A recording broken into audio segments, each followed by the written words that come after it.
C'était il y a plus de 800 ans. Les bâtisseurs me sortaient de terre. Dans ce Moyen-Âge fabuleux, je devais surpasser tout ce qui existait.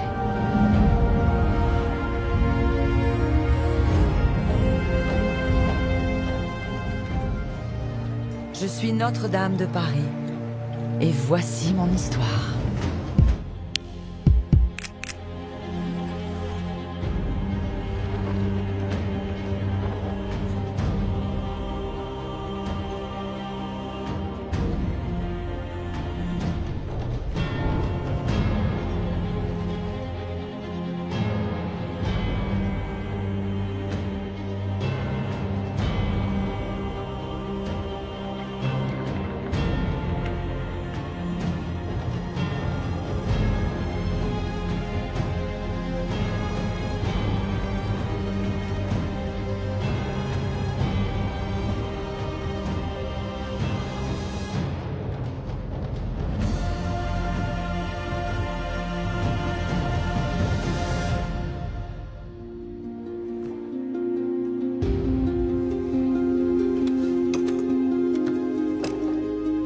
Géométrie, symétrie. Le maître d'œuvre qui prend le relais appartient à une nouvelle génération, dont les rêves sont décuplés par la science. Elle lui permet de concevoir, pour les façades de mon transept, des rosaces d'une incroyable virtuosité. La complexité du dessin de la rose de Jean est apparente, car il repose sur la répétition des mêmes formes, et donc des mêmes blocs de pierre. Mais ce qui avait séduit l'évêque et les chanoines, c'est la taille de ces rosaces. 13 mètres de diamètre. Les plus grandes de la chrétienté.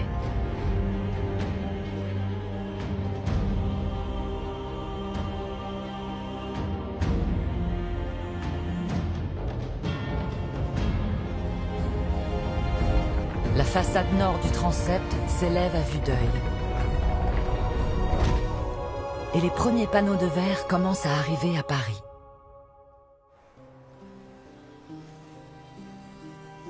Jamais Verrier n'avait entrepris des défis aussi titanesques. Chaque panneau doit d'abord être dessiné en taille réelle. Rois et prophètes de l'Ancien Testament, des dizaines de médaillons, plus de 25 000 morceaux de fer multicolores. Le vieux maître travaille avec l'ardeur d'un homme qui sait que le temps lui est compté. Donne-moi le carreau bleu, s'il te plaît.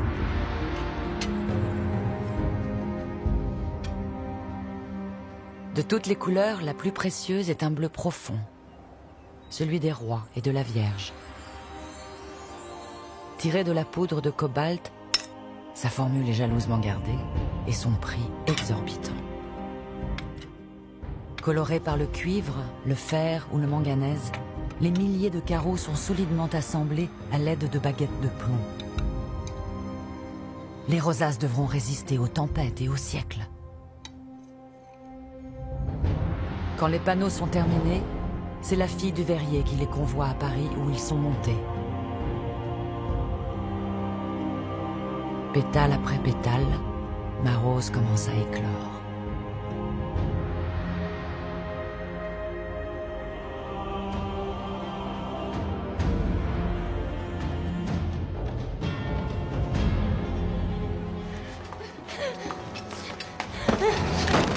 Garde!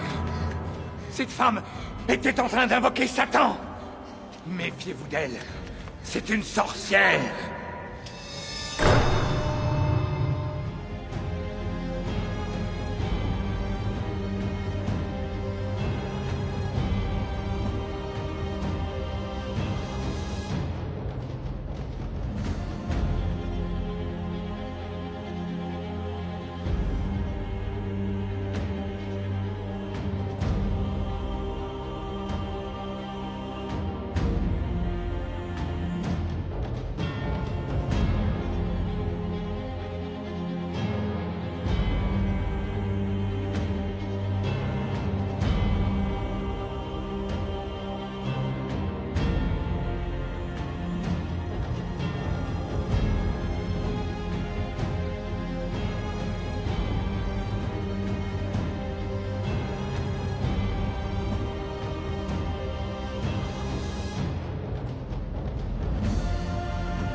20 ans plus tard, la seconde rosace viendra éclore sur ma façade sud.